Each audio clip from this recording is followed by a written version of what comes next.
My brother and sister, good morning and be greeted in a wonderful name of Jesus on this blessed Thursday morning. I trust you all had a good night's rest and that you are ready to tackle this day which is ahead of us. And thank you so much for taking the time to listen to this prayer. Let's pray. Father, thank you so much. Thank you for your hand over us through the night. Thank you, Father, that we were able to get good rest and that we were able to get up this morning, not because of our alarm, but because of your mercy upon us.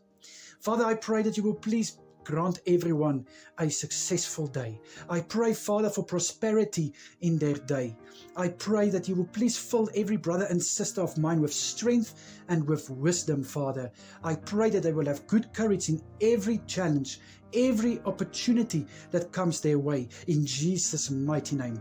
Father, I also want to pray that you will please keep your hand over everyone through this day. I pray, Father, that they won't back down of anything that comes their way, but that let them grab it with both hands in Jesus' name. Father, please protect everyone through this day. I pray that you will bring them safe where they need to be and keep them safe wherever they are. And I pray, Father, to watch over everyone who is on the road today. Father, for those who are breaking away for the long weekend, I pray that you will please, Father, grant them a peaceful weekend. I pray that they will get good rest and that they will be able to relax and that they will arrive safe at their destiny. In Jesus' mighty name, this is my prayer. Amen and amen.